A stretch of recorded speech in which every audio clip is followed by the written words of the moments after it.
Hey, folks, welcome to InTheMoneyStocks.com's intraday analysis video, brought to you by the creators of proprietary price, pattern, and time methodology. Learn the PPT strategies and profit for life. My name is Gareth Soloway, Chief Market Strategist here at InTheMoneyStocks.com. All right, folks, markets are trading slightly higher today. Decent gains, I suppose. S&P's up about 11 points, Dow up 118, Nasdaq's up 37. Now, the key to today's action is this resistance area right here. So if you look at where we fell last Thursday, here was that big down day on Thursday, first trading day of the year. Notice this consolidation right here, and then this consolidation here, and then this little pivot area.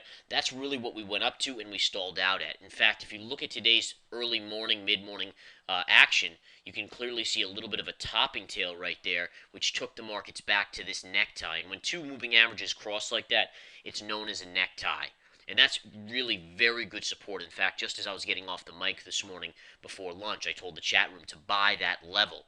And sure enough, many of them did. And it gave profits, as you can see, a nice little move back up to the blue line again. Now you're seeing us stall out again. The markets are stalling out.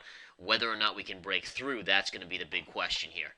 So I will keep an eye on it, absolutely, and we'll go from there. But one thing that we have to note here is that the markets yesterday, and this is very important, the markets yesterday closed below Thursday's low. So what does that mean? Well, it means a close below puts me in a negative bias overall unless one thing happens. So even with the up day today, you still, in my opinion, have to be on the slightly negative side. Not hugely negative because we haven't broken the 177.50 level yet, which is the big one. But just slightly negative as long as we do not close above this high here, which is the 52-week high put in on the last trading day of 2013, December 31st, New Year's Eve. All right, so now if we can trade up and inside this area all around, as long as we don't take out that high on a closing basis, to me there's a negative here. Okay, and that's a negative little bias. So just something to keep in mind for those of you that are trading at home, that are watching these videos, and you want to kind of know how to read the markets and understand the bias. All right, couple other things to go over today. We are seeing good gains in most areas except, I repeat, except for financials. Financials very, very weak today. They've been strong of late. They were very strong yesterday. But take a look at JP Morgan. JPM right around the lows of the day, down 73 cents, even with the market higher today.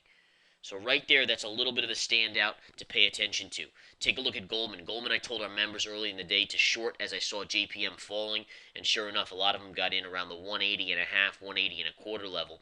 And right now, on the downside, they're in the money nicely, about $2 from that level. Now you're consolidating right here, but notice how you're at the lows of the day as well. Markets are near the highs, and we have the financials near their lows. Very, very weak financial action here. All right, so that's just one thing that's a standout today that I want to point out. Other than that, you have good gains in certain technology stocks. Apple's down a little bit, which we'll touch on in a minute, but Google's having a banner day, up $17.50 here. The stock is on the daily at all-time highs, so continues to grind higher all-time highs. I do not have a shorting level on this play yet. I am just watching it. Now, I did short a new stock today, and already in the money by, let's see, about a dollar. Yeah, by right around $1 in the money on the stock I shorted today already. I'm also still short Twitter, guys, from above 70. And look at this, just rocking and rolling. This is where we shorted it just a couple days ago. I think it was last Friday we shorted it. And look at where we are today. So I'm up almost $7 or almost 10% on this trade already on Twitter. Just a great trade. I'm looking for it to get down a little bit lower before I start to take my money and run on this play. But again, the trade I gave out in the research center today, already $1 in the money. Hopefully going to be the next Twitter and make us another 10% right there. If you want to join us here at InTheMoneyStocks.com, you may not know where to go. Go to our website, InTheMoneyStocks.com. If you're a swing trader or an investor, either one, join the research center. All right, that's where you're going to find the most benefit. All right, if you're a day trader, the intraday stock chat. But for most of you out there, you're most likely going to be swing traders or investors, and you want to join that research center. Take the 7-day free trial. Try us out for 7 days. Might as well, right? It's free. Okay. In any case, guys, nice fall on Twitter here. It's just barely off the lows of the day. This stock, again, should go much, much lower, and we'll continue to follow it. Let's go to Apple, because Apple's a very peculiar play I want to point out here. I want to show you this trend line. This is the trend line we're following. It reversed and kept above it yesterday, and then look at this one today. All right. So on Apple, as long as it does not close below this blue line, that level means you can go long or you can be slightly bullish. All right. If by chance it closes below the blue line, then you should be neutral to negative on it. All right. Yesterday it opened below but closed above, and today it's getting just a small inside bar pullback, which I actually think could be a buying opportunity here. And we will watch to see if it goes off of this or where it closes today. And then if it closes above that area, then I think you can be looking for upside in the coming days on Apple. So again, guys, just something to watch there, a major trend line on that stock. Other stocks performing well today, Chevron and Exxon both up sizably today. Exxon's just a little off its 52-week. I think they're all-time highs as well. Had a little pullback at the beginning of the year of profit taking, now having a very nice day to the upside today. All right, volume today, let's jump back to the SPY, touch on volume. Volume's very light. Why is volume light today? Well, look at this. First of all, look at this even compared to yesterday. Yesterday was Monday, which is usually the lighter trading day. But look at the volume here today. It just, ever since about 10:30, it just died out. And in fact, we've only done 43.7 million today on the SPY, which is super, super light. And you might say, well, how come it's so light? And the answer is simple. Everyone's waiting for the economic report tomorrow, private sector jobs number, ADP, and the Federal Reserve minutes at 2 o'clock. So we have that tomorrow. Then on Friday, non-farm payrolls and unemployment report. Huge reports for this market. All right, market is going to focus in on these big time because why? Why is the market going to care so much about these reports? And the answer is simple. Because they have to do with what the Fed does next. Does the Fed pull more money away? Does the Fed not do anything? Does the Fed increase their money printing?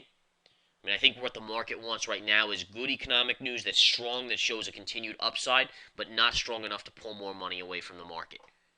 All right, I think that's really what your market here is looking at and hoping for. All right, today Amazon bouncing back, had a little bit of a down day yesterday, but look at this on the daily chart.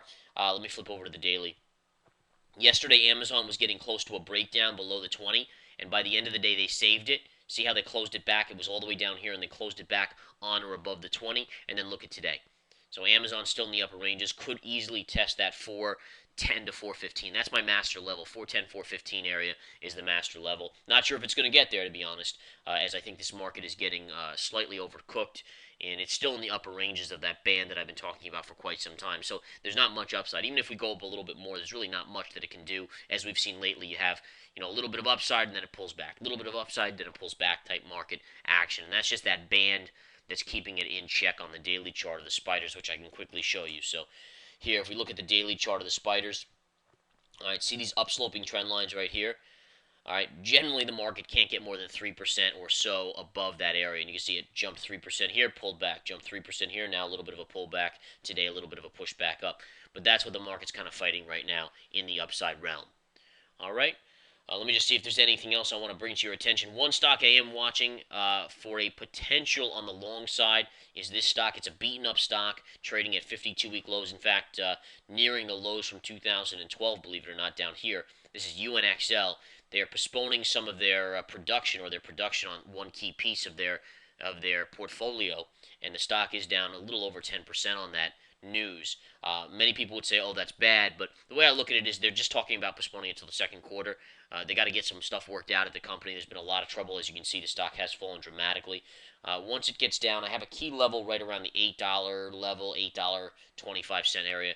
Somewhere in that vicinity, I think it starts to become attractive. So there may be an opportunity for us and our members to be in this as it comes down just a little bit more, and I think that would be something I will keep my eye on.